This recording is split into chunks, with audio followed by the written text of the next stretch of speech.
Many Muslims have said that, okay, we agree, the Bible has not been canceled, but I have no need to read it because the Quran is the last revealed book, and therefore it is going to supersede all previous holy books.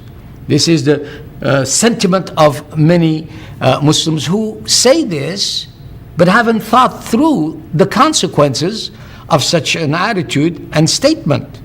Because the Quran, again, teaches the opposite of that attitude. In fact, in Surah Al-Baqarah, Ayah 136, it says, say, we believe in this revelation given to us, and the one given to Ibrahim, or Ismail, or Ishaq, and Jacob, and the tribes, and that given to Moses and Jesus, and to all of the prophets. And listen to this, we make no difference between one and another of them. They're all put on the same equal footing. So therefore, to say, oh, the Quran is to be preferred, while understandable, is really something that goes against the teaching of this verse.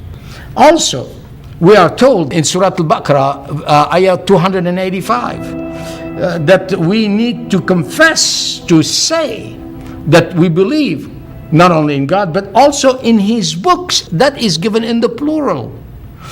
To believe something, you must be aware of what it is. You must understand what it says. Therefore, to say, I will not read the previous revelations, is to say, I'm not interested in what is in the Word of Allah, or His guidance, or His mercy, or His particular will for my life. If we are to set aside the Bible, and the holy books that comprise the Bible, for it is comprised of many books which Allah gave unto mankind, then why would we have a warning in the Quran, in Surah Ghafir, Ayah 70 to 72, that those who do such a thing, who reject the previous books of Allah, are in danger of hellfire? This warning would not make sense if indeed, God's process of revelation meant that whatever He gave before is to be thrown out. It is thought by many people that the scriptures that were given had a regional, or if you wish, even an ethnic purpose. They were meant just for a certain people, that they were meant for a certain nation or region.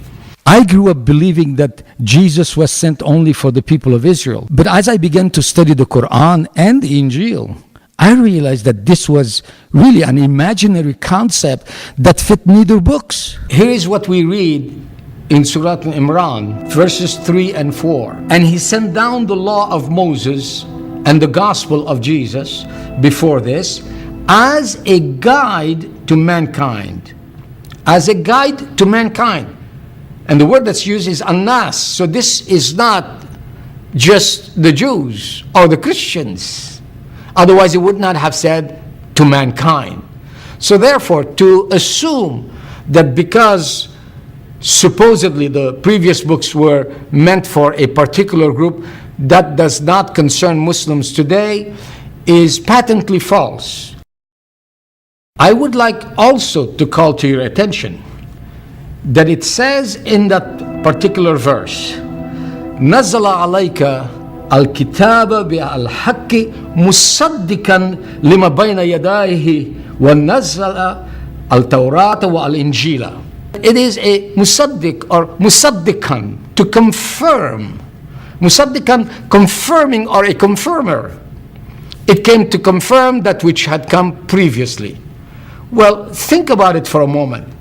What is there to confirm if something is to be cancelled out and thrown away? When it says musaddiqan, musaddiq, think for a moment what happens in a court of law. When one witness comes and says a word that confirms a fact or a statement made by a previous individual, he gives validity. This witness gives validity, establishes the truthfulness of the previous speaker. We know that we say that we are mu'minin, that we are believers. When I say ana ba'amman, I have faith, I trust. When I say ana bsaddiq, it also means that I am reassured, I have a belief in the validity of something. That's the word that is used in the Quran, speaking of the Torah, speaking of the Injil, on the same footing with the Quran. And it says that the Quran confirms these. Therefore, we must not assume that these books have been done away.